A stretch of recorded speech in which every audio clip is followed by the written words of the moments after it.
Muy bien, bienvenidos. Nuevamente vamos a iniciar nuestra reflexión en el último capítulo de Primera de Corintios. Durante más de un año nos hemos acompañado con esta epístola.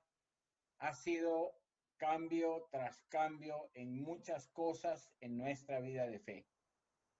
Y podemos decir de que hay una enseñanza muy profunda en la palabra de Dios y vale la pena tomarse el tiempo en analizarla, en reflexionarla y en estudiarla. En esta semana vamos a hacer un pequeño excursus, vamos a salir del tema de Primera de Corintios 16:1 y vamos a hablar de la doctrina del falso diezmo cristiano. A lo largo de esta reflexión vamos a usar, entre comillas, diezmo cristiano, siempre asumiendo que esta doctrina es falsa y no pertenece al Nuevo Testamento. En realidad el Nuevo Testamento menciona muy poco el tema de contribuciones económicas para el sostenimiento de ministros y para gastos administrativos. Hay una ausencia significativa. Y recuerden que el Espíritu Santo nos ha dado palabra perfecta, completa, útil para todo lo que necesitamos. Y el hecho de que haya pocas menciones de cómo se sostienen los ministros y el tema de los gastos que pudiera tener una iglesia, significa que no es un tema central para el Espíritu Santo. Para nuestras iglesias hoy sí lo es. Y ahí tenemos ese gran contraste. El diezmo, y podemos afirmar de manera categórica, no es ni puede ser justificado como una doctrina del Nuevo Testamento. No es posible aplicar ni a la iglesia como si fuera el templo de Jerusalén, ni a sus ministros como si fueran sacerdotes o levitas del Antiguo Testamento, la doctrina del diezmo. La iglesia solo puede mencionar diezmo cuando estudia la práctica que hubo durante la existencia del templo en el Antiguo Testamento. Pero no hay ninguna posibilidad de utilizar la palabra diezmo para ninguna contribución económica, ninguna esperanza de contribución económica de la iglesia hoy. Entonces vamos a ir avanzando y aclarando esta falsa doctrina y lo estamos haciendo aquí porque el pasaje que tenemos delante, 1 Corintios 16:2, es un pasaje que habla de contribuciones regulares en la iglesia. Dice, cada primer día de la semana, cada uno de vosotros ponga parte, ahorrando de lo que haya prosperado para que cuando vaya no se hagan entonces las colectas. Y podemos ver que es una ofrenda que se pone aparte cada domingo. El primer día de la semana, por si acaso, es el domingo. El séptimo día, el sábado, el Señor reposó. La creación inició un domingo. La resurrección de Jesús y la nueva creación también iniciaron un domingo. Y es el domingo cuando se reúne la iglesia, así como nosotros hoy. En esta ofrenda participan todos los asistentes de la iglesia, cada uno de vosotros. Es una ofrenda que depende en la cantidad de lo que uno haya prosperado, ahorrando de lo que haya prosperado. Si prosperó mucho, podrá separar más; si prosperó menos, podrá separar menos. Pero no es una ofrenda que se entrega a la iglesia. Dice, cada uno ponga aparte. O sea, separe ese dinero, póngalo en una cajita para que se pueda ir acumulando ahí hasta que se deba entregar para llevarla a Jerusalén. Este es el creyente, entonces, el que guarda ese dinero. No es una ofrenda para la iglesia local ni para sus ministros. Tampoco es una ofrenda que se pudiera llamar diezmo. El 10% no es mencionado en ningún lugar, sino es una ofrenda que se junta para enviarla a creyentes pobres en Jerusalén. Entonces, a pesar de que este pasaje podría ser manipulado para hacerle creer a alguna iglesia que cada semana deben traer algún dinero a la iglesia, es notable que ninguna iglesia normalmente utiliza este pasaje para los diezmos. ¿Y por qué no? Bueno, porque este pasaje claramente se puede leer. Yo puedo revisar el pasaje y ver, pero esta ofrenda no tiene nada que ver con diezmo, tiene que ver con los pobres en Jerusalén, los creyentes pobres en Jerusalén. Y como es un pasaje que uno pudiera revisar y descubrir que si se usa de otra manera ha sido torcido, es más fácil poner una doctrina sobre una cosa que no existe en el Nuevo Testamento. Entonces vamos a empezar en el principio. El diezmo cristiano no es mencionado en ninguna parte del Nuevo Testamento. Entonces vamos a mirar todos los pasajes que hablan del diezmo. Y prepárese porque la lista es corta. De repente se va a sorprender de lo corta que es. Mateo 23 y Lucas 11, 23 y Lucas 11, 42, dos pasajes paralelos, mencionan el diezmo. Y es en el capítulo más duro, el discurso más duro del Señor, que Él dice, ay de vosotros escribas y fariseos hipócritas, que diezmáis la menta, el eneldo y el comino, pero dejasteis lo más importante de la ley, la justicia, la misericordia y la fe. Esto era necesario hacer sin dejar aquello. Y algunos se apoyan aquí y dicen, ok, acá está el mandato del diezmo. Y yo diría, por supuesto que sí, estos escribas y fariseos son judíos, asisten al templo, están obligados por la ley del Antiguo Testamento a dar el diezmo, pero no es una enseñanza para la iglesia cristiana, menos cuando empieza con una denuncia por la hipocresía de escribas y fariseos. Aquí el término que usted puede ver es apodecatoo, que es dar el diezmo, recolectar el diezmo, es un término técnico, es el proceso de recibir los diezmos. Después de estos dos pasajes hay un tercer pasaje, Lucas 18:12, en la parábola del publicano y el fariseo, donde el fariseo hipócrita ora consigo mismo, alabándose y dice, ayuno 2 veces a la semana y pago el diezmo de todo lo que gano. Tenemos la misma palabra, es en el contexto de una parábola y efectivamente un fariseo era un judío circuncidado que asistía al templo y tenía que sostener el templo a los levitas y sacerdotes con su diezmo. Estaba obligado. Ahora él se ufana y eso es cuestionado por el Señor. Y el último pasaje de diezmo, no hay más, está en Hebreos 7:5. Y ahí dice lo que el diezmo realmente es. Tenemos un pasaje doctrinal en el Nuevo Testamento. Y dice, los hijos de Leví, los levitas, que han recibido el sacerdocio, tienen mandamiento de exigir diezmos al pueblo, según la ley. Es decir, de sus hermanos, aunque ellos también sean descendientes de Abraham. Entonces, ¿qué es el diezmo? Es una ley según la cual los levitas cobraban el 10% de los ingresos, cosechas y ganados al pueblo de Israel. Nada más. Y lo más significativo es que este pasaje se encuentra rodeado de referencias al diezmo que dio Abraham. En este diezmo no se utiliza la misma palabra. El pasaje al que hace referencia Hebreos 7 lo encontramos en Génesis 14 del 17 al 20. Abraham salió a liberar a su sobrino Lot, entró en una guerra, salió victorioso y cuando regresó victorioso con el despojo de guerra, Melquisedec, rey de Salem, sacerdote del Dios Altísimo, sacó pan y vino y lo bendijo diciendo, bendito sea Abraham por Dios Altísimo, poseedor de cielos y tierra.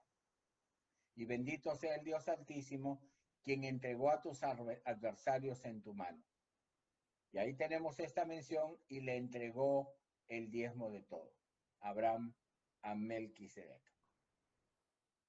Entonces, esta palabra no es la palabra diezmo, igual a las demás. No es. La mayoría de las iglesias Y en el último diálogo que tuve con un pastor sobre el tema del diezmo, él inmediatamente me citó a Abraham. Y dijo, pero Abraham pagó el diezmo. No, no es cierto. La palabra que utiliza aquí el Nuevo Testamento, en Hebreos 7:2, es decate, que básicamente significa la décima parte. Noten que no tiene el apó delante, que es el dinero que se debe juntar, colectar.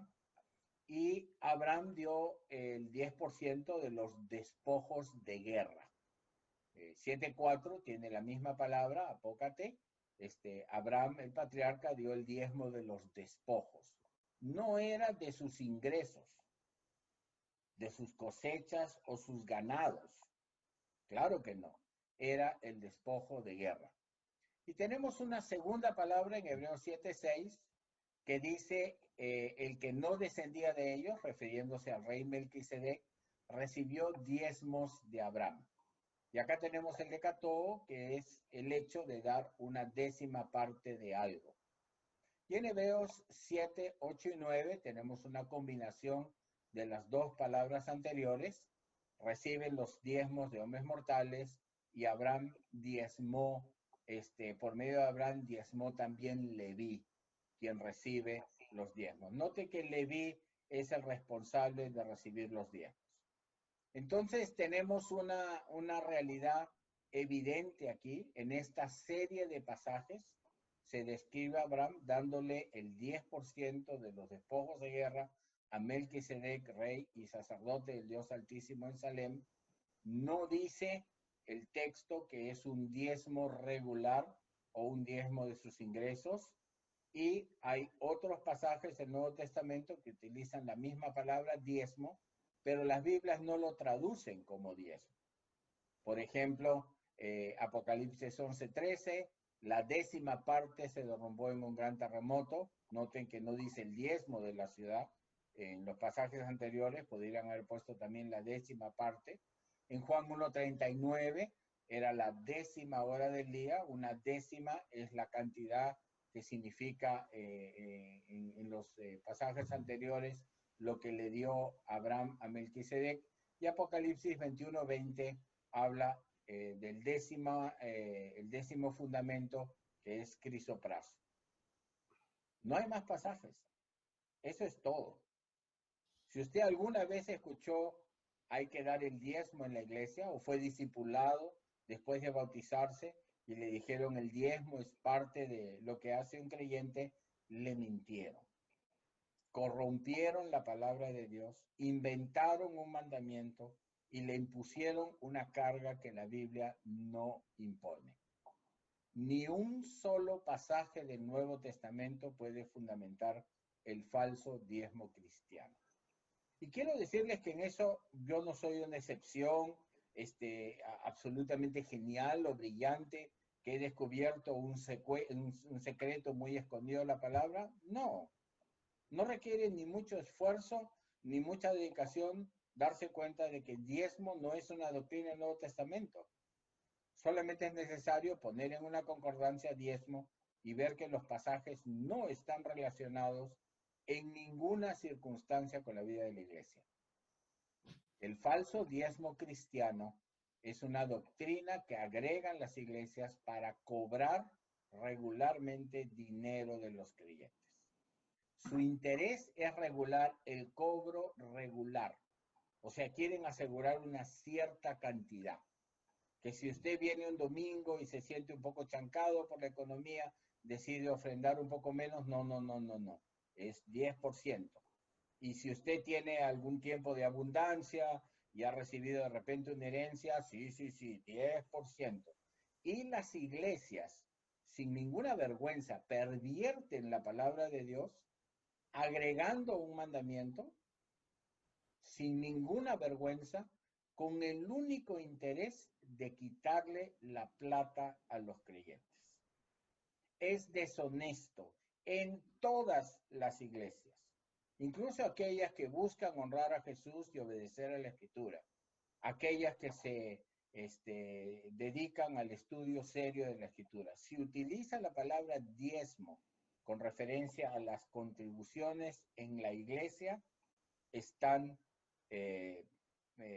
corrompiendo la enseñanza y la palabra de Dios.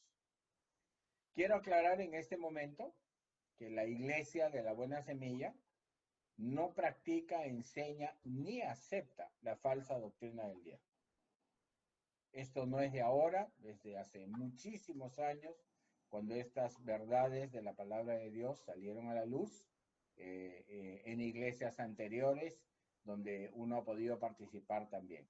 En esta iglesia ninguno de los líderes recibe sueldo o ofrenda. Y vamos a ver más adelante que eso es algo muy importante. Y vamos a entender por qué. Las ofrendas se utilizan para alquiler del local, lo necesario para las reuniones de la iglesia y si hay posibilidad ayudar a algún hermano en necesidad. Todas las ofrendas en nuestra iglesia son voluntarias, secretas y anónimas. No se pasa la canastilla durante el culto. Y a invitados y visitantes no se les permite participar con ofrendas para que no se confundan por qué razón vienen a la iglesia. No vienen a la iglesia para que se les saque la plata, vienen a la iglesia para escuchar la palabra de Dios y queremos sinceramente evitar toda confusión.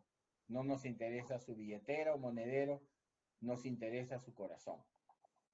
Y esta iglesia no pide dinero para sus gastos porque quiere ser completamente fiel a la enseñanza de la palabra de Dios. Pedir dinero es algo que la iglesia, para sus gastos, es algo que la iglesia no puede hacer en el Nuevo Testamento.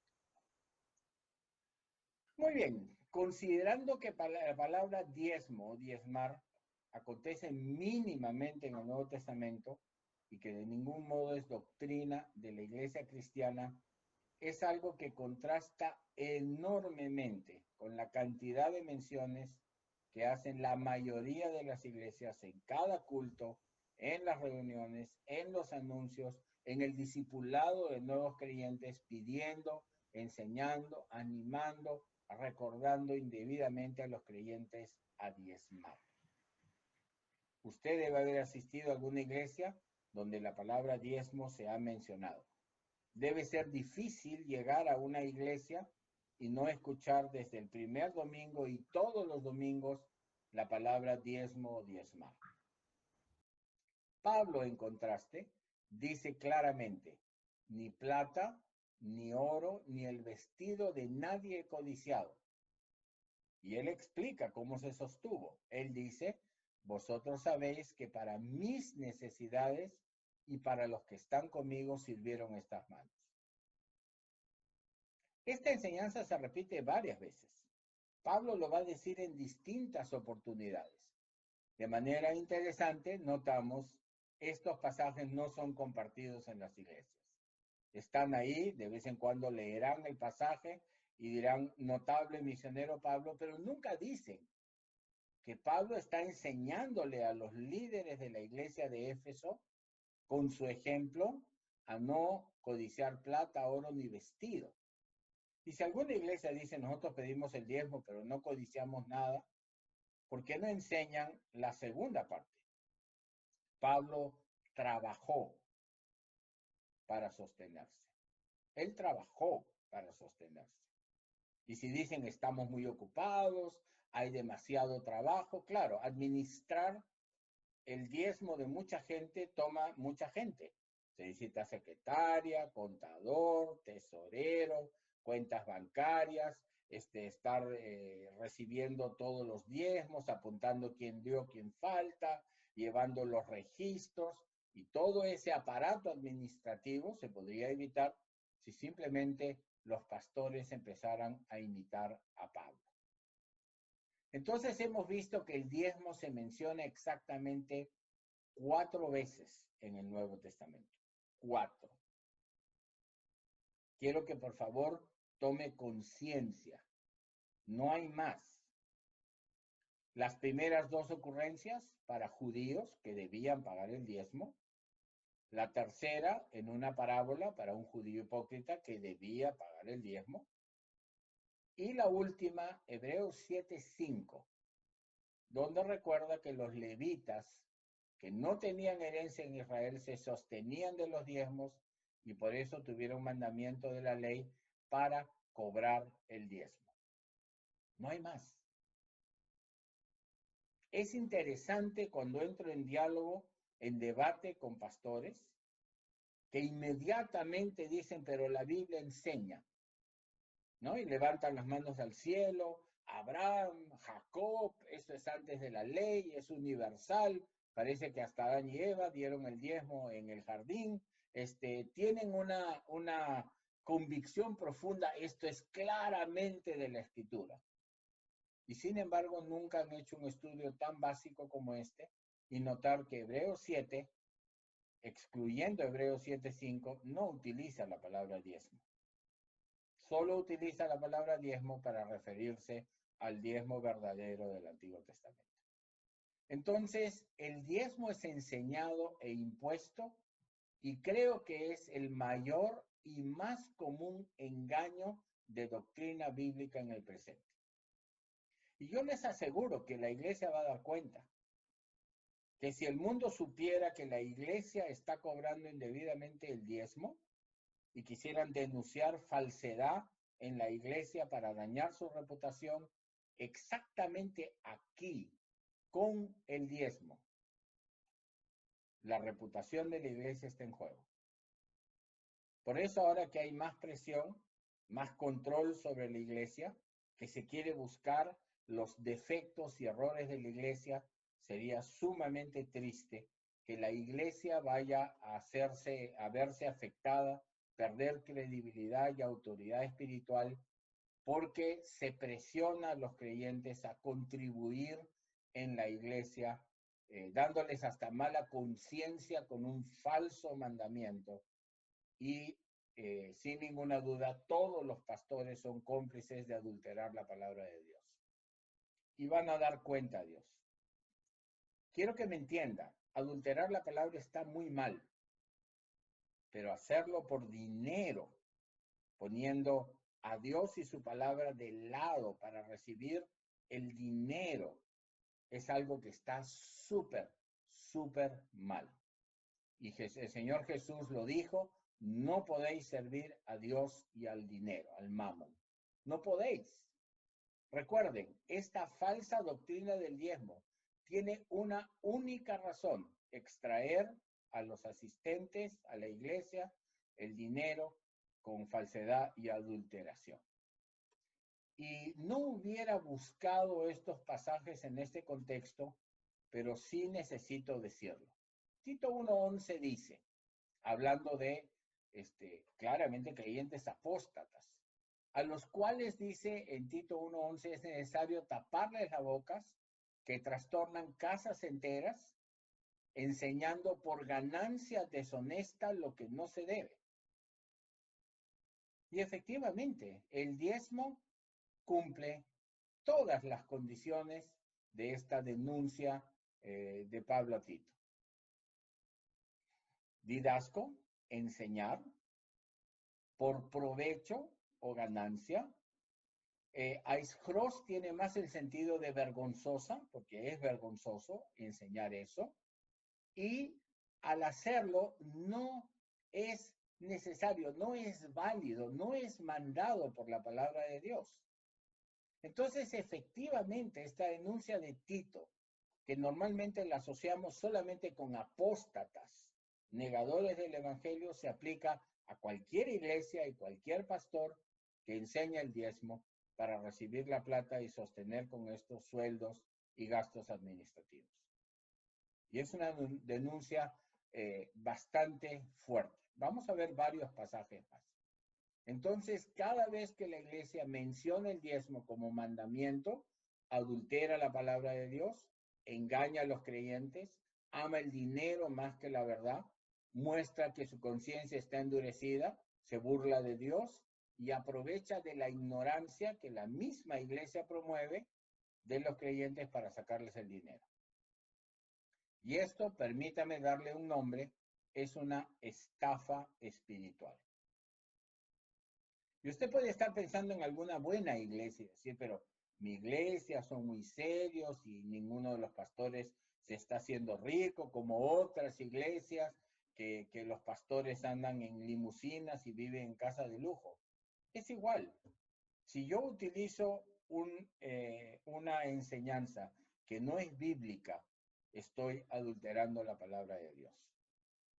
Y escuche cómo Pablo es completamente diferente. Él tiene una preocupación. Dice, voy por tercera vez a visitarlos, a la iglesia de Corinto, y no os seré carga. No están obligados a atesorar los hijos para los progenitores. La iglesia no está obligada a atesorar para sus fundadores. No está. Y dice Pablo, yo gustosamente gastaré y me desgastaré por vuestras almas.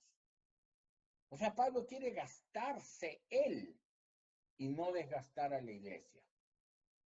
Y él dice, ¿acaso os engañé por medio de alguno de los que envié a vosotros? Pensemos acá en el diezmo. ¿Acaso os engañó Tito? ¿No hemos procedido con el mismo espíritu y en las mismas pisadas? Tito tampoco fue carga para la iglesia.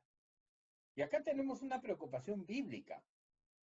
El pastor, el líder, no puede ser una carga para la iglesia.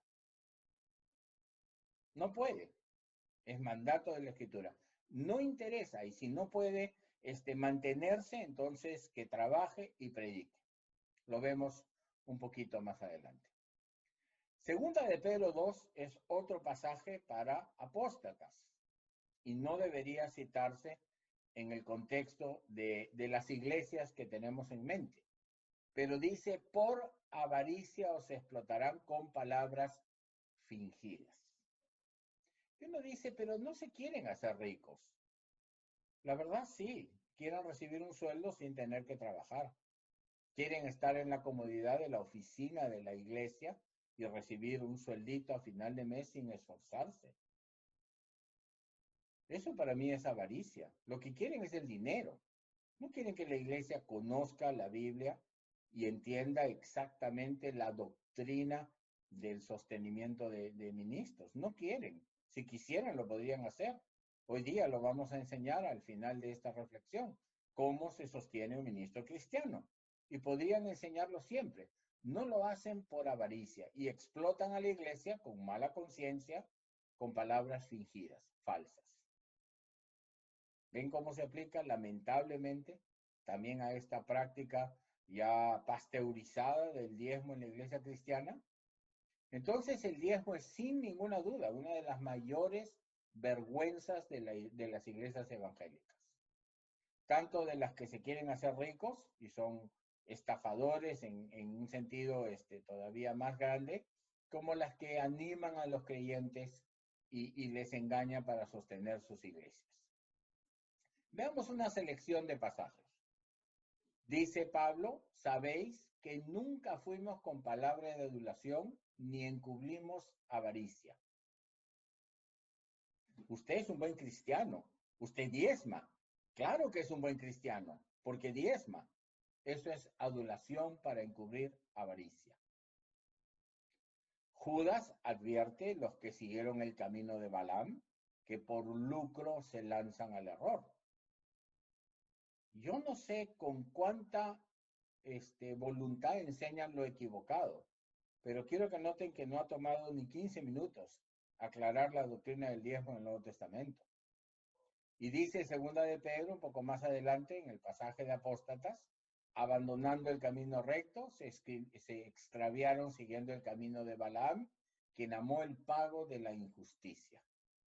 Si yo fuera a ustedes como pastor y dijera, tengo una terrible necesidad, ayúdenme, y ustedes me ayudan, de repente lo podría justificar. Pero si yo los engaño sistemáticamente con el tema del diezmo para sacarles dinero, claro que amé el pago de la injusticia, porque estoy adulterando la palabra para tener esa plata. Hay varios pasajes en el Nuevo Testamento de ofrendas, varios, en repetidas oportunidades. La mayoría de esos pasajes están alrededor de auxiliar a los pobres en Jerusalén. Se trata de una ofrenda específica, 2 Corintios 8, 9, hablan de esa ofrenda específica. Pero estos pasajes nunca están enfocados en gastos administrativos y sueldos. Están enfocados en el auxilio de creyentes en necesidad. Si yo quisiera hacerle mala conciencia a cualquier creyente, tendría que decirle, estás ayudando a tu hermano en necesidad. No a los pobres en general. No se preocupen, vamos a hablar también de la limosna, sino especialmente hermanos en Cristo en necesidad. Y si uno va a la iglesia primitiva, vendían sus casas, sus propiedades, la ponían a los pies de los apóstoles para los pobres en la iglesia. Ese ejemplo ha desaparecido. Ahora sacamos la plata para que el pastor pueda comprarse una casa. ¿Cuántos pastores hay que usted conoce que se han comprado casas con el sueldo que han recibido en la iglesia por el diezmo que han sacado de sus miembros? ¿No han vendido sus casas? Ni siquiera la mitad, como Ananías y Zafira. No, han engañado a la iglesia y se han comprado casas. Justamente lo opuesto.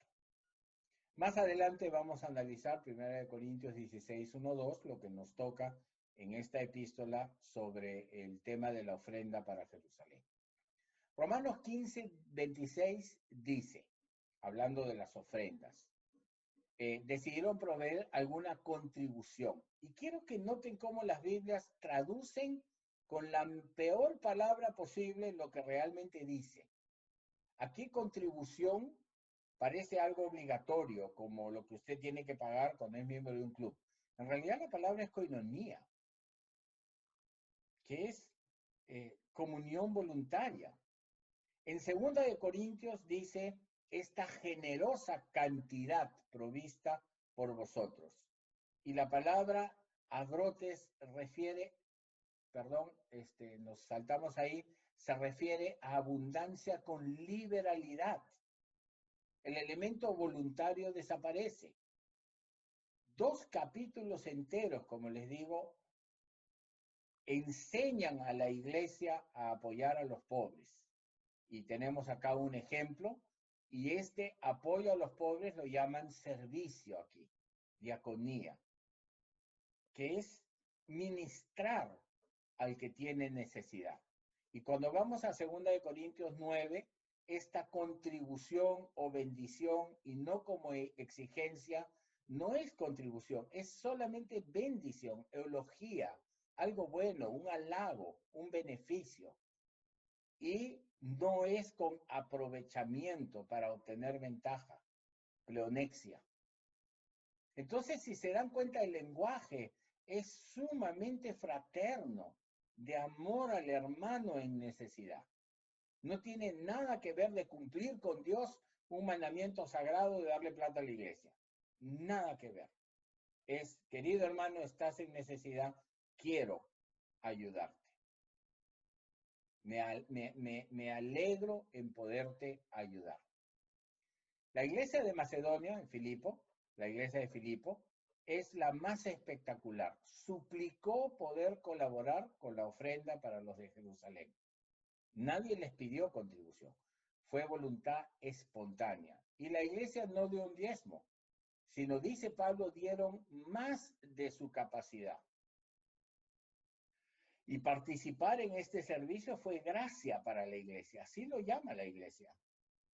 La gracia que tuvieron de ayudar a los pobres de Jerusalén. De hecho, no fue para pagar sueldos ni gastos administrativos, era misericordia para otros creyentes empobrecidos. Imagínense qué fuerte sería la iglesia si nosotros recibiéramos todos los domingos esta enseñanza. Apoya a sus hermanos en necesidad, ayude a sus hermanos en necesidad. Siga el ejemplo de Filipo, de Corinto, siga el ejemplo de las iglesias de Galacia, ayude a los pobres en necesidad que sean creyentes. Sería fuertísima la iglesia. Nadie tendría temor de perder su trabajo por predicar el evangelio, nadie tendría temor a que lo discriminen por ser creyente, porque la iglesia, los hermanos lo apoyarían. Esta enseñanza no se da. No se da. En ninguna iglesia jamás he escuchado que el pastor diga, ayude a hermanos en necesidad. He escuchado al pastor decir, denos plata para que nosotros ayudemos a hermanos en necesidad. No ofrende fuera de la iglesia, ofrende en la iglesia. Nosotros administramos la plata. Y eso es muy sospechoso. La iglesia de Corinto, los 4 versículos que vamos a meditar tienen que ver con este tema, tuvo una buena disposición de colaborar y fue ejemplo para otras iglesias. Y Pablo pide que esta ofrenda sea preparada con anticipación para que sea muy generosa, que usted de semana en semana aumente la cantidad para que haya mucho dinero para ayudar a los que estén en necesidad. Entonces, dentro de este contexto, 2 Corintios 9, 1 al 15, que es el capítulo central de ofrenda para los pobres, quiero que note que Pablo nos da la actitud y la manera de ofrendar. Y esta actitud debe venir de un corazón que no sea ni tacaño ni mezquino. Si a usted le cuesta ayudar, le doy limpieza de conciencia, no ayude. Y diga, Señor, yo no soy capaz de dar plata alegremente. Cada centavito que sale de mi bolsillo me duele. Entonces no ofrende. Ya está, es libre. Porque Dios no quiere que un corazón tacaño sea el que ofrende. Si usted es tacaño y mezquino, también va a cosechar mezquinamente y con escasez. Y abundancia en realidad no aparece en este pasaje. Es bendecido. Un corazón bendecido también cosecha bendición. Entonces, cada uno debe dar como propuso en su corazón, sin obligación, sin tarjetero, sin número de aportantes, sin sobrecito de diezmo, sin panel público con los sobrecitos ahí puestos, para el que no ofrenda, vea sus sobres y tenga vergüenza y cargo de conciencia. No, no por obligación y sin tristeza. Y Dios ama al que ofrenda con alegría. Entonces, cuando yo obligo a diezmar, estoy negando lo que Dios en realidad quisiera ver. Y Dios va a bendecir para que haya todo lo necesario para abundar en toda buena obra. Entonces, este es como un pasaje central, su actitud correcta para ayudar. Escaso, recuerde, tiene que ver con mezquino, con corazón tacaño, no con cantidad, no poquito, sino tacaño. La viuda de 2 blancas, que era una miseria, no alcanzaba ni para comprar un pan. Y sin embargo, su corazón era generoso, dio todo lo que tenía. Entonces, esta mezquindad no se refiere a la cantidad, porque cada uno da como se propuso en su corazón. No hay cantidad, no hay 10%. Usted dé con lo que tenga. Y si lo que tiene es muy poco y lo da con mucha alegría, esa es una ofrenda de bendición. Y si usted tiene mucho y da algo con mucho dolor, esa es una ofrenda mezquina. Bendiga ayudando. Ahora estamos en Corona, varios hermanos están pasando necesidad, hay pérdida de trabajo, hay problemas, pago de alquileres y todo lo demás. Yo le animo, sea generoso, alégrese en poder dar a sus hermanos y compartir las bendiciones que Dios le da. Entonces la cantidad no es fija, es libre. De ninguna manera los líderes pueden imponer o obligar a ofrendar. Iría directamente en contra de la palabra de Dios. Y recuerde, muchas iglesias van a decir, nosotros no obligamos, pero ¿hacen mala conciencia o no la hacen? Ese pastor que mandan al púlpito a hablar de la ofrenda, el que yo llamo siempre el exorcista de billeteras, él le va a hacer mala conciencia para que usted se sienta mal y saque su billetera, su monedero y suelte el dinero para irse de la iglesia diciendo, bueno, por lo menos no me voy a ir al lago de fuego por quedarme con un dinero en el bolsillo. Cuando hay campañas de sanidad, el exorcista de billetera sube primero. Saca la plata para que la gente todavía no se vaya.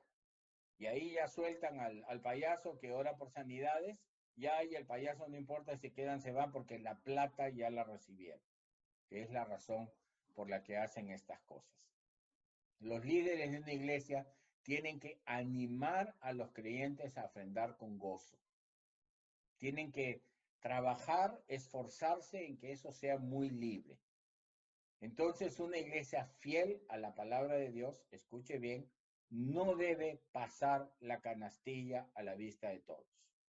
Usted está sentado, bueno, ahora con corona no, pero antes del corona, fulano está a su derecha, pasa la canastilla, usted en realidad no quiere dar nada, ni un botón viejo, pero porque le están mirando y la persona que pasa la canastilla lo mira como diciendo, ya pues suelta, usted se siente obligado, ¿no? Todo eso es una estrategia muy bien pensada. No se puede llevar un registro de ofrendas o diezmos.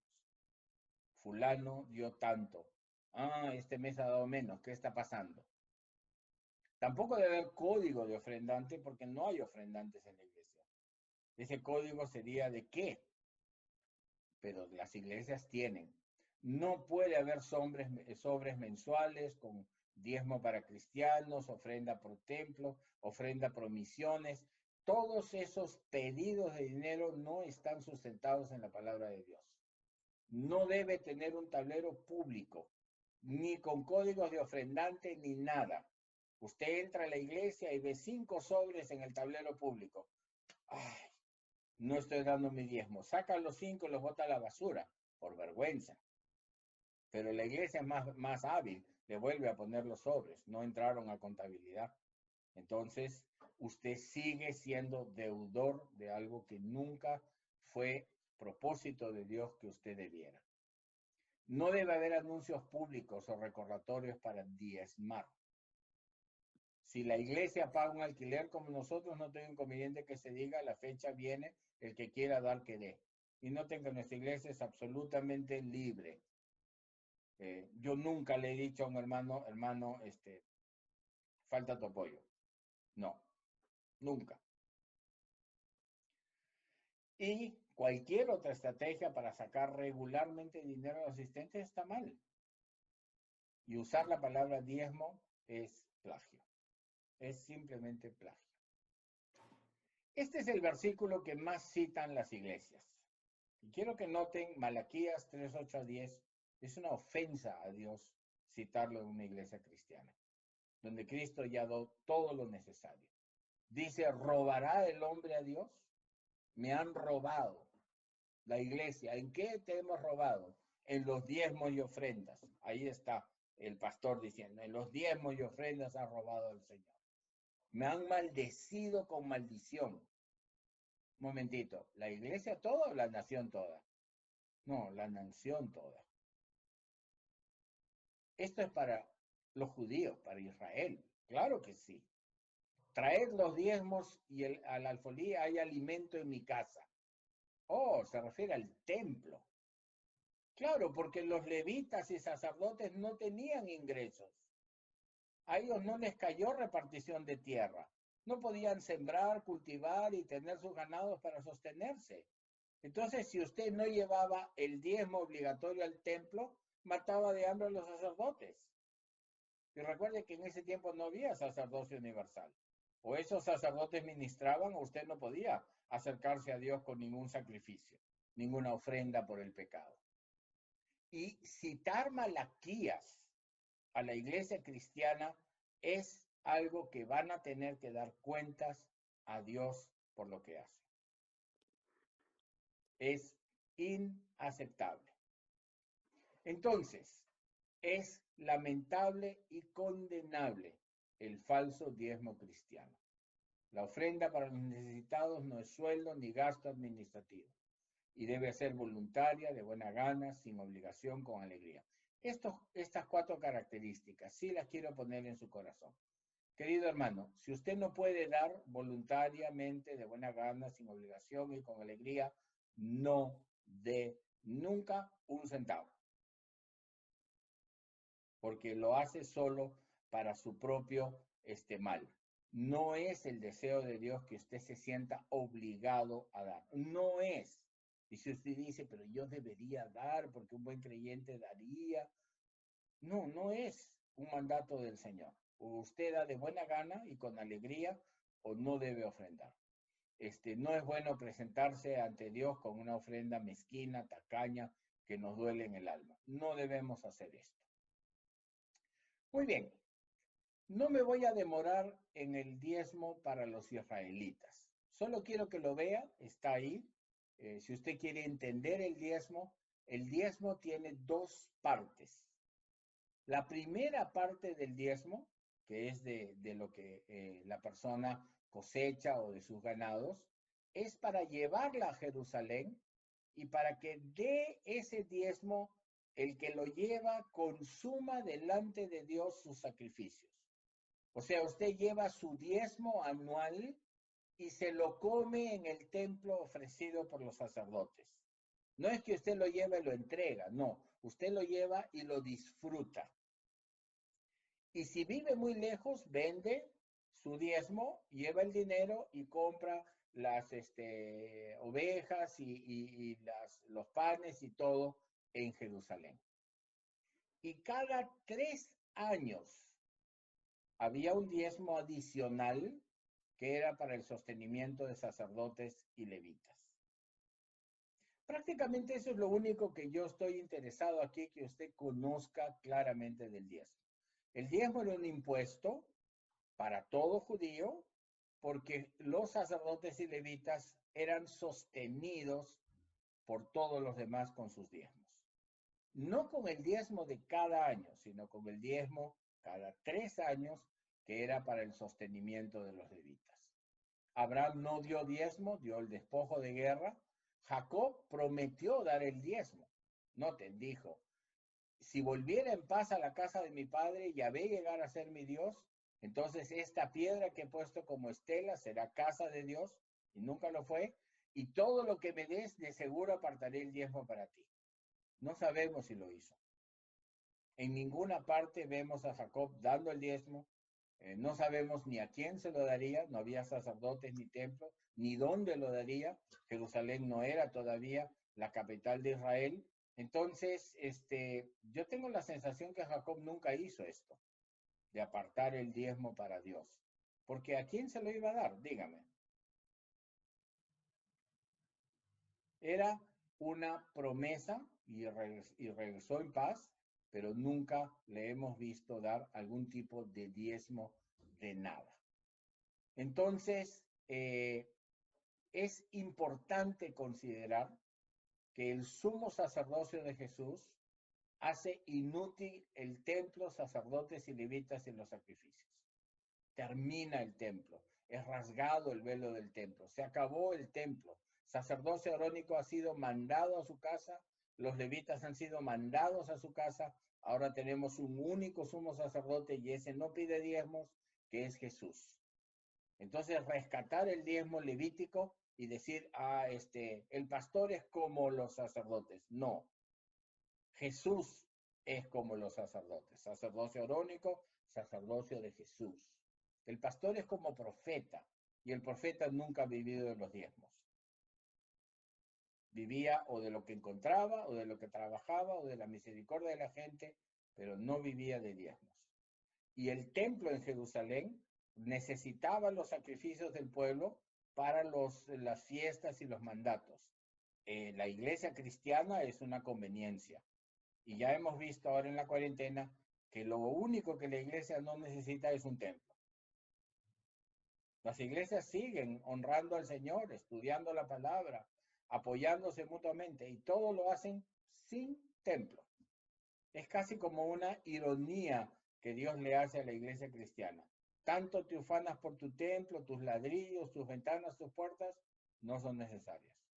Por eso nunca en el Nuevo Testamento se mandó construir templos a la iglesia. Esa idea también es una idea que la han inventado las personas. Y Pablo adicionalmente enseña que hemos muerto a la ley. Todo esfuerzo de seguir cumpliendo cualquier parte de la ley es negar la gracia, el ministerio de Cristo. Él dice, hemos sido libertados de la ley, habiendo muerto a lo que nos ataba, y ya nos servimos en vejez de letra. Yo por medio de la ley, a la ley he muerto, ya se cumplió la ley. Y si por la ley todavía intento justificarme, dando diezmos, esa parte de la ley, de la gracia he caído. ¿Y por qué digo esto? Porque en los argumentos con pastores me dicen, pero esa era la ley del Antiguo Testamento. Y yo digo, claro, y la ley también era circuncidarse. ¿También circuncidan en su iglesia? La ley era dar las ofrendas en Jerusalén. ¿Se van a Jerusalén a entregar los diezmos? La ley dice que era para sacerdotes y levitas.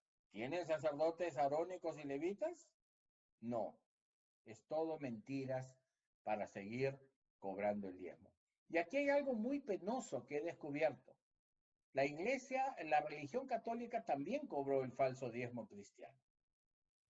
De hecho, lo hizo bastante temprano. En 585, en el Concilio de Macón, ellos adoptaron un decreto de excomunión para obligar a dar el diezmo. La vieja ley de pagar diezmos a la iglesia es extensamente descuidada y debe ser, por lo tanto, impuesta de nuevo. Note que ellos reconocen que es una ley vieja. Aún así no tuvieron ninguna vergüenza. El diezmo debe ser gastado para el uso de los pobres, también del clero, para la amortización de presos. Y quien quiera que obstinadamente se niegue al diezmo debe ser excomulgado para siempre. Algunas iglesias evangélicas se parecen a esto. Ahora, nuestra vergüenza es que la Iglesia Católica este vicio lo ha dejado. Ya no existe. Más bien dice, los fieles deben ayudar a la iglesia en necesidades, que haya lo necesario para el culto divino, obras apostólicas, caridad y sustento de sus ministros. No menciona diezmo. Y si una iglesia apóstata como la Iglesia Católica tiene vergüenza de cobrar el diezmo, imagínense qué hacemos nosotros los evangélicos todavía metidos ahí. Y si me quieren decir, no, todas las iglesias no lo cobran, quiero que vean el artículo de Wikipedia. El 87% de bautistas, 86% de pentecostales y 81% de creyentes en general creen que el diezmo es parte de lo que es mandado a la iglesia de hoy. Y recuerden que lo que saben se les ha enseñado. Eso lo dice Wikipedia. El mundo le dice a la iglesia, ustedes siguen enseñando el diezmo. Y así haya iglesias que no usen el diezmo como un medio para despojar a los creyentes y comprarse su jet privado, su yate o su mansión de millones de dólares, el hecho de estar metido con ellos en una falsa doctrina, debería a cualquier pastor decente decir esto no puede ser. Y volvemos al lucro de Balaam y a las palabras fingidas, el corazón habituado a la codicia, y en Timoteo suponen la piedad como una fuente de ganancia. Nadie es creyente para recibir su sueldo. Somos creyentes para servir a Jesús. Muy bien, entonces, ¿qué dice el Nuevo Testamento de cómo se sostiene un ministro? Vamos a verlo, no es muy extenso. En realidad no tenemos mucho detalle del sostenimiento, por ejemplo, de Jesús y sus discípulos. Sí sabemos que él recibía apoyo, porque tenemos un versículo muy breve que dice, y Juana, mujer de Chuza, y otras mujeres que mencionó antes, y muchas otras le servían con sus bienes. Eso es todo. No tenemos más. Sabemos que Judas tenía bolsa y robaba de la bolsa. Sabemos que cuando había que alimentar multitudes, el Padre Celestial proveía con misericordia. Cuando había que pagar impuestos, sacaban la moneda de la boca de un pez.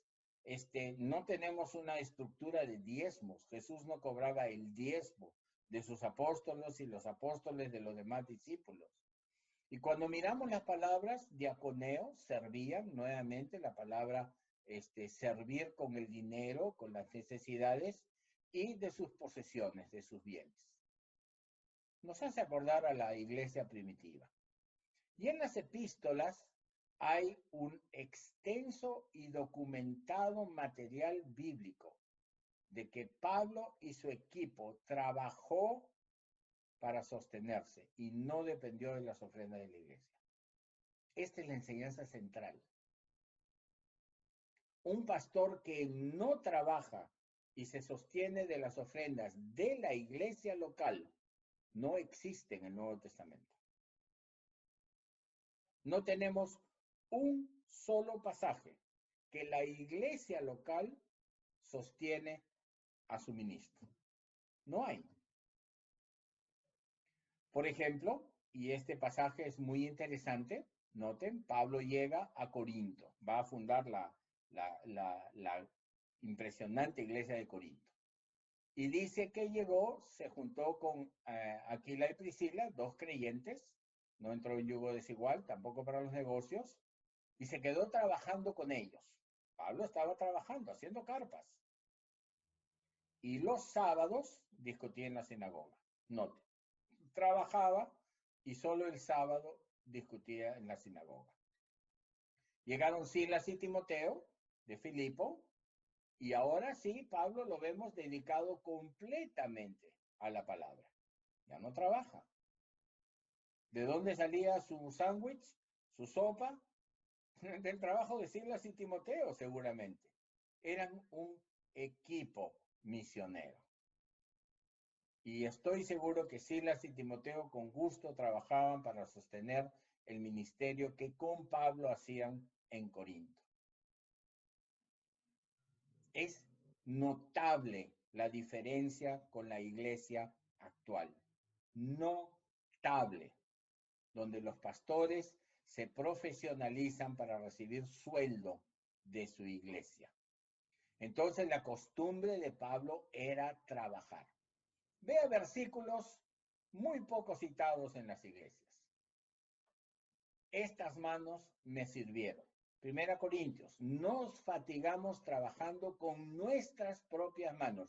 Yo quisiera escuchar a un pastor decir esto. Me encantaría que diga, me he fatigado trabajando con mis manos para poderle servir. No hay. No hay. En azotes, en cárceles, en tumultos, en trabajos fatigosos. Según la Epístola de los Corintios, siguen los trabajos fatigosos. Y si continuamos con Pablo, vemos Tesalonicenses, de nuestra fatiga y arduo trabajo, que trabajando de día y de noche y de día, para no ser gravosos a ninguno de vosotros. ¿Por qué este versículo no es el lema de alguna iglesia?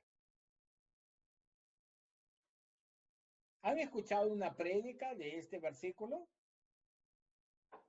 Yo debería hacer una, sinceramente, porque creo que mis colegas no van a poder hacerlo, no tendrían la autoridad para hacerlo.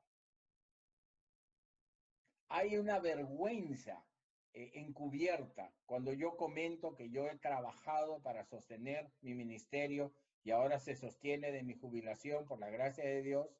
Siempre me ha mirado, parece que tú no eres un pastor completo, eres solo medio pastor, un pastorzuelo, porque tu iglesia no te paga sueldo. He sido incluso una vez atacado públicamente como pastor romántico, diciendo yo no puedo exigir a la iglesia un sueldo, trabajo para sostenerme. Y trabajar de cualquier cosa, con mucha alegría, desde jardines, cortando jardines ajenos, arreglándole sus plantas, imprenta, haciendo delivery y también enseñando, colegios, seminarios, trabajando en hospital, en clínica, trabajando secularmente en lo que sea, siempre contento.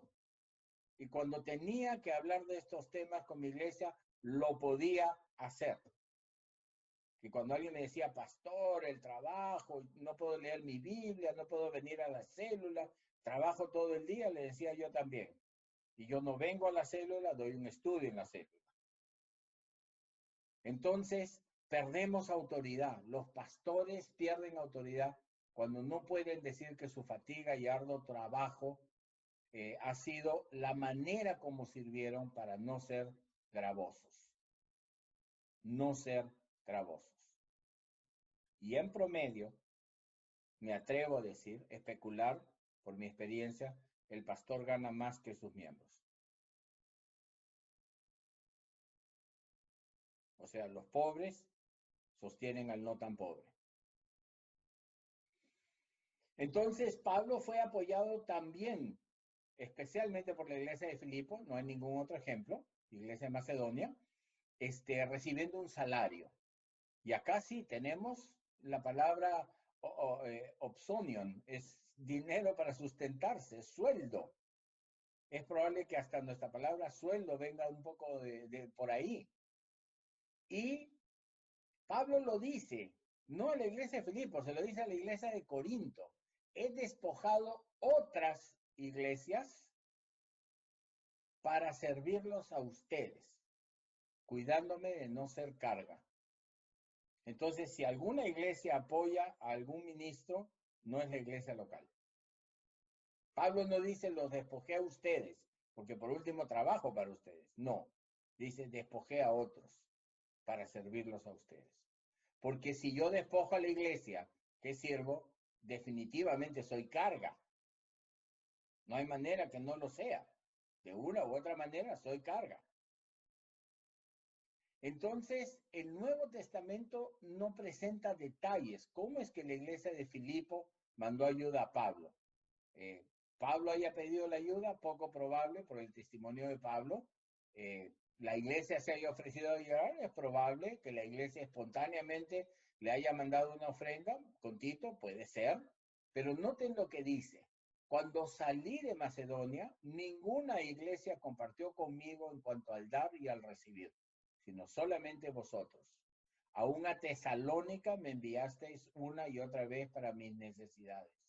No busqué dádivas, busco que en vuestra cuenta abunde fruto. Y lo he recibido todo y tengo abundancia, habiendo recibido de Epafrodito lo que me enviasteis. Olor fragante, sacrificio aceptable, agradable a Dios. Note que no aparece diezmo. No dice diezmo aceptable, no aparece.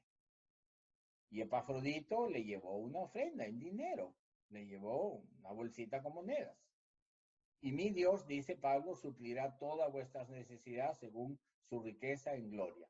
Entonces, no estamos desanimando a la iglesia de sostener a sus ministros. Estamos desanimando a la iglesia local de hacerlo. Entonces, si la única alternativa que tengo yo es exprimir mi iglesia local como naranja para servir a esa iglesia local, estoy comprometido.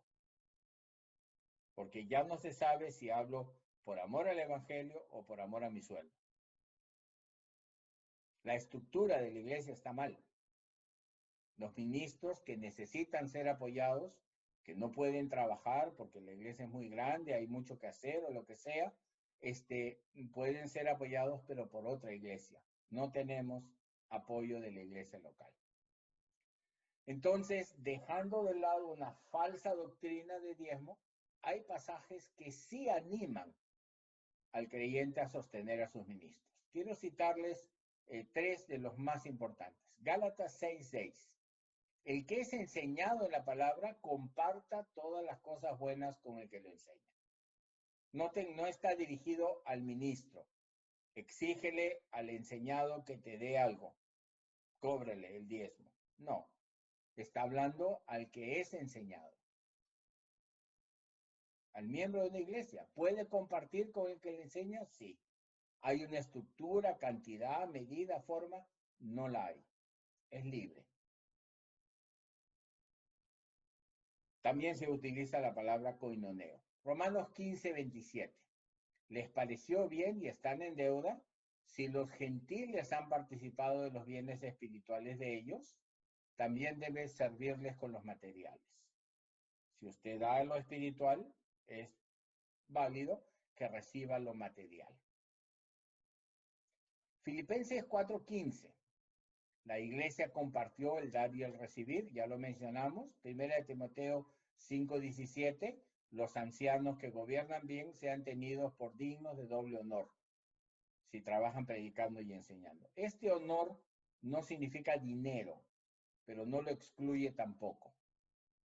Y Primera de Corintios 9, el 3 al 11, había el derecho de comer y beber por el trabajo que se hacía en el evangelio, ¿no? Y Pablo argumenta y dice quién militó a sus expensas, quién planta una viña no come, apacienta el rebaño y no come del rebaño. La ley dice no pondrás bozal al buey que trilla. fue escrito por causa de nosotros con esperanza de verar. Y si sembramos lo espiritual, será mucho si cosechamos lo material. Y usted podría saltar inmediatamente y decir, ahí está, pastor. Eso quiere decir que la iglesia tiene que sostener a su ministro. Tranquilo, porque Pablo va a mostrar un poquito más adelante que este dinero no hace uso de ese derecho, lo soporta todo para no poner obstáculo al Evangelio de Cristo. Y él dice, no me he aprovechado de ninguna de estas cosas. Y si él dejara de predicar el Evangelio porque no le dan un sueldo, hay de él, porque le es una necesidad impuesta. Entonces, si usted va a citar hasta el versículo 10 o 11 si quiere, mencione también la segunda parte. Y lo digo especialmente por los países con gente más pobre. Yo he visto en iglesias de este país que gente extremadamente humilde es exprimida hasta la última gota para mantener pastores que viven en millones de soles en casas, carros y lujos, viajes y todo. Lo he visto con mis ojos. Mientras los miembros están limpiando inodoros, el pastor está en sillones de cuero, alfombra persa, comiendo fruta bañada en fuente de chocolate con televisor plano. Y esto en su tienda de campaña. Ni me imagino cómo será su propia casa. Y eso no puede ser. El que tiene mucho ayuda al que tiene poco. Acontece lo contrario. Entonces los ministros tienen que esperar la generosidad de los creyentes. Si usted cree que ya tiene con 1 Corintios 9 del 1 al 10 la razón de cobrarle a la iglesia, note que no hay un mandato al pastor de cobrarle a la iglesia. Hay una exhortación de sostener a los ministros, ¿no? Entonces, ¿cuál es la gloria? La gloria es proclamar las buenas nuevas gratuitamente. Esta recompensa no la quieren los pastores, ni la buscan, ni se preocupan por ella. Pablo dice, esta es mi gloria, no está en los versículos anteriores, es mi recompensa. ¿Cuál es su recompensa? Que predicó gratuitamente. ¿Ha escuchado alguna vez esta enseñanza en la iglesia? Que el pastor diga, mi mayor alegría es que yo lo hago gratuitamente. Esa es mi recompensa. ¿No? Se acerca el día del pastor, regalito, se acerca el día del padre, regalito, se acerca Navidad, regalito, se acerca 28 de julio, regalito. Los pastores están esperando más y más. No quieren su recompensa. Entonces, déjeme resumir de manera sencilla y concreta. 3 medios del Nuevo Testamento para el sostenimiento de ministros. En primer lugar, el ministro debe estar dispuesto a trabajar para no ser gravoso a la iglesia. Prioridad. Ese es el punto de partida. Tengo llamado al ministerio. ¿Estás dispuesto a trabajar para no ser gravoso a la iglesia? No, un momentito. Tengo llamado, pero quiero sueldo. Entonces no es llamado, está buscando empleo. El ministro que es llamado no debe ser gravoso a la iglesia. Prioridad. Segundo, la Biblia anima a los creyentes a colaborar materialmente con los que le enseñan espiritualmente. No está organizado, no son cantidades fijas, no hay control, mira, tú vas a darme esto, nada, es espontáneo. Una misericordia que cualquier miembro, una coinonía, cualquier miembro puede mostrar a su pastor. O sea, el pastor no puede contar con estas ofrendas como sueldo. Si empieza a contar como sueldo, ya perdió. Y tercero, la Biblia da el ejemplo de que una iglesia apoye ministros de otra iglesia para que el ministerio no tropiece. Hay un elemento muy interesante, que a pesar de que la iglesia no autoriza a ministros exigir, demandar, pedir contribución, Eso se hace constantemente. Y aunque hay el mandato del que predica el Evangelio, viva del Evangelio, no está legislado cómo acontece. Y eso no es una omisión, un descuido del Espíritu Santo. Esa es su voluntad. El ministro es sostenido libremente, sin compromiso, sin un sueldo. Muy bien, el modelo de las iglesias está fuera de foco. Es lamentable. No hay nada que pueda decir, no hay manera en que pueda disculpar a una iglesia hablando de diezmo. No puedo ver a pastores buscando su salario y tener gastos administrativos sin saber que eso no es doctrina bíblica. Sobre todo el ministro no debe ser gravoso a los creyentes de su iglesia local. No puede. Es un mandato de la palabra, un ejemplo de Pablo, un ejemplo de Jesús. Él nunca fue gravoso a sus discípulos. Y las iglesias evangélicas desobedecen la palabra porque están acostumbradas al engaño y fraude espiritual. ¿Es difícil conseguir trabajo hoy en día? Lo es. ¿Cuesta sostenerse? Sí. Hay gente que busca empleo, gente que abre un negocio, gente que se dedica a estafar a otra gente y pastores que estafan a los creyentes. Son varias maneras como se quieren recursear.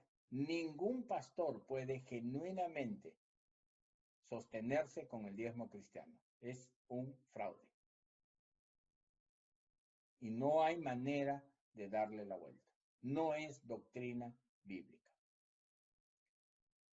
Pablo exhorta finalmente y dice, vosotros mismos sabéis de qué manera debéis imitarnos. Es un mandato. Deben imitar a Pablo. No comimos de balde el pan de nadie, trabajamos con afán y fatiga de noche y de día para no ser gravosos a ninguno de vosotros. No que no tengamos derecho, lo cita Pablo, sino para darnos nosotros mismos a vosotros como ejemplo, a fin de que nos imitéis. No hay iglesias dando este tipo de ejemplos, no las conozco. Si las hay, no las conozco. Me tendrían que decir, por si acaso, por ahí habrá una. Las iglesias, todas están organizadas en torno a la estafa espiritual. Con esto terminamos el tema del diezmo cristiano, el falso diezmo cristiano. Y si fuéramos una iglesia normal, ahora les pediría que diezmen, que saquen sus billeteras, el depósito. Noten que eso agrava todo. Usted no sabe si ha venido a la iglesia para escuchar la palabra o para entregar su dinero. Complica, confunde y no ayuda. En nuestra iglesia no se permite a los invitados compartir. Se le dice un momentito, solamente cuando hay derecho de piso. Alguien que ya frecuenta nuestra iglesia puede compartir. Y eso a la persona le hace sentir rara. No tiene derecho en la iglesia, sino es servido plenamente, donde otros podrán estar pagando por el local, etcétera, pero el que visita no. Yo quisiera que la iglesia cambie, que Corona ayude a la iglesia a ver que no necesita local, que todos sus gastos administrativos son para nada. Personal de limpieza, secretarias, no sé, contadores, segundos, terceros profesionales. Y volvamos al modelo bíblico, donde estamos así reunidos como amigos, en casas, cuando sea posible, digitalmente, mientras no lo sea, y todos trabajamos juntos para el bien de todos. El creyente que tiene, comparte con el creyente que no tiene, y todos nos apoyamos por igual. Nadie vive de la iglesia. Ese modelo va a hacer que nuestro evangelio sea más creíble en un mundo materializado. Y quiero exhortarles a todos, no a nuestra iglesia, estamos, gracias a Dios, libres de ese error del diezmo cristiano, pero a todos los demás a que sigan el ejemplo de Pablo. Amén, hermanos. Muchas gracias. Vamos a seguir viendo este, Primera de Corintios 16, 1 al 4, en la próxima